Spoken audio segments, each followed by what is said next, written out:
मुद्दामच करत असशील म्हणा. तो तेव्हा नुसता त्रास देत राहतो मला. अरे आयुष्यात तेव्हापासून काय माहिती काय घडतंय ते सगळं. अरे उतरा आणि चालत यायचा. ए तुम्हाला शहाणपणा शिकवू नकोस. चुपचाप मला घरी सोड, नाहीतर मी अप्पांना सांगेन. चुपचाप घरी सोडू ना, मग चुपचाप बसायचं. आताची घडी तोंडावर बोट. किरकिर नाही पाहिजे सांगून ठेवतो. किरकिर? मी किरकिर? किरकिर नाही पाहिजे. चुपचाप बसायचं, नाही तर चालत यायचं.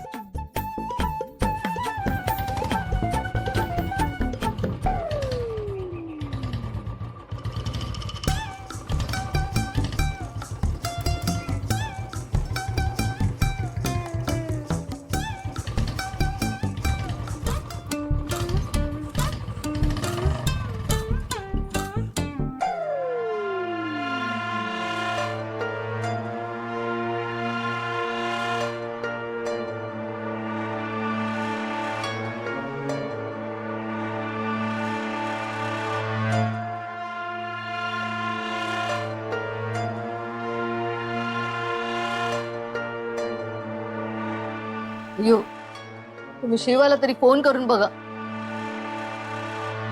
ओ अप्पा अम्मा नका ना टेन्शन घेऊ. अहो अशा गोष्टी होतच राहतात ना. आपल्या बरोबर बी झालंय. मला सांगतो लॉंग लॉंग टाइमची गोष्ट आहे. मी तेव्हा स्मॉल होतो, 3 इयर्सचा. तेव्हा मी सुद्धा रात्रीचा गायब झालो होतो. माझ्या घरच्यांनी मला सगळीकडे शोधलं, पण मी नाही गावलो.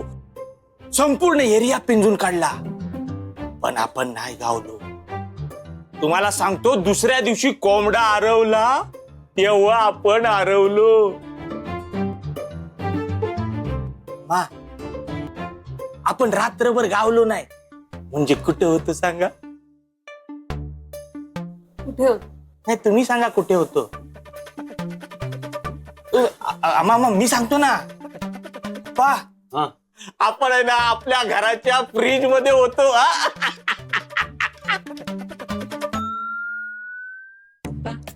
नाही अप्पा अम्मा आपल्याला रात्री आहे ना आईस्क्रीम खावासा वाटला म्हणून आपण फ्रीज उघडला ना. ते एकदम गारगार लागला ना, म्हणून आपण फ्रीज मध्ये चिरलो आणि तिथं झोपून गेलो. नाही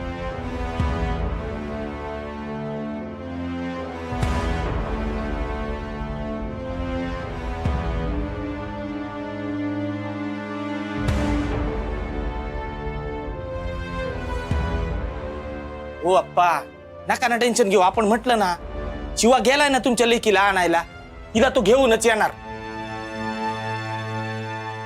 शिवाने एकदा ठरवलं ना कुणाला शोधायचं की आकाश पाताळ एक करल पण त्याला घेऊन येईल. अम्मा अप्पा अरे आपण ट्रेनिंग दिलंय त्याला. अहो खरं सांगतोय आपण ट्रेनिंग. तुम्हाला सांगतो एकदा आमच्या गावातला एकाचा कोंबडा हरवला होता. 3 किलोचा कडकनाथ कुठल्या तरी जंगलात गेला होता. त्याच्या पाठोपाठ मी सुद्धा जंगलात गेलो. रात्रीचे 12-12:30 वाजले होते. अमावस्येची रात्र, सगळीकडे काळा कुट्टा अंधार. मी तो अंधार चिरत चिरत जंगलात शिरलो आत गेलो, एकदम आत गेलो आणि समोर बघतो तर काय, त्याच्या जवळ गेलो, त्याचा तंगड्यात धरलं आणि असा खेचत घरात घेऊन आलो. जसा गावात गेला होता ना तसाच, म्हणजे एक बी केस पीस वाकडा झाला नव्हता त्याचा. अम्मा अप्पा औशिवाचं पण तसंच आहे. हरवलेली माणसं, कुत्री, जनावर, पक्षी सगळ्याला शोधायचं ट्रेनिंग दिले आपण. आणि आपलं ट्रेनिंग कधी बी फेल जाणार नाही सांगून ठेवतोय. हो थोड्याच वेळात तुमच्या मुलीला घेऊन येतो का नाही बघा.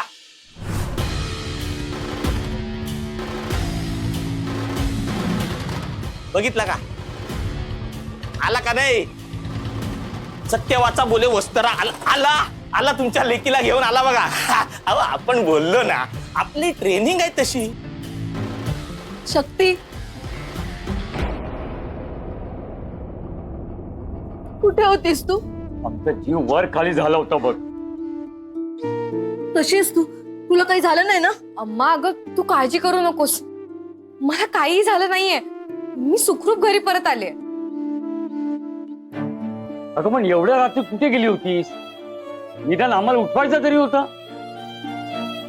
श्रद्धाकडे गेली होतीस का? नाही ते मी वॉकला गेले होते. एवढ्या रात्री 1:30 वाजता वॉकला? अप्पा, मला असं वाटतं जरा ट्रीटमेंटची गरज आहे. डोक्याचा आटा फिरलाय, चेकअप करून घ्या. ए माझ्या डोक्यात जाऊ नको हं. आधी ते असायला तर पाहिजे ना. काय बोललास हा? एक मिनिट भांडवल डॉक. पण शक्ती मला सांग, रात्रीच्या 1:30 वाजता कोणी वॉकला जातं का? तेही 10 रुपये देऊन. आमचा जीव इथे टांगणीला लागला होता माहितीये. आणि अचानक वॉक, तेही इतक्या लांब कुठे गेली होतीस?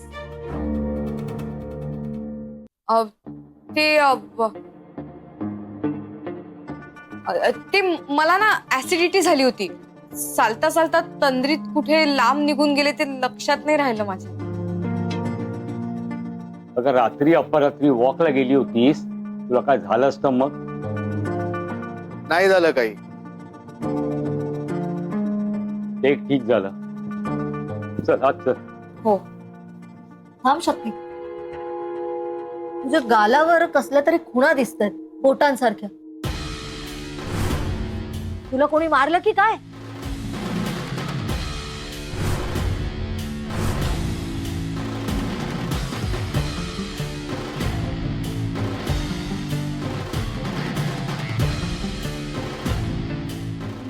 नाही ते झोपेत अगं गालाखाली हात आला होता, त्याची सट्टे असतील, बाकी काही नाही.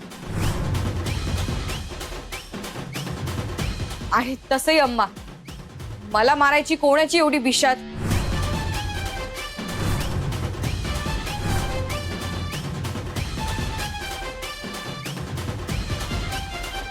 मी येते. आम्ही पण येतो अप्पा. चला, गुड नाईट. शिवा, महादेवासारखा धावून आलास बघ. तुझे खूप उपकार झाले. हो खरंच. अप्पा, आभार मानायचे असतील ना तर शंभू महादेवाचे माना.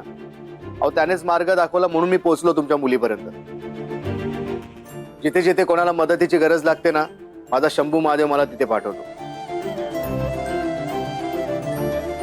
आणि परत ते हात वगैरे जोडू नका माझ्यासमोर. तुम्हाला कधी पण कसली पण मदत लागली ना, हा शिवा तुमच्यासाठी कायम हजर असेल. काय? ठीक आहे. चला, येऊ का? आणि हा ते तुमच्या पोरीला घेऊन जा डॉक्टरकडे डोक्याच्या. एवढ्या रात्री कोण जातं वॉकला? हा, चला येऊ का? चल रे. कोणाचा कोंबडा हरवला तर सांगा. चल रे कोंबड्या.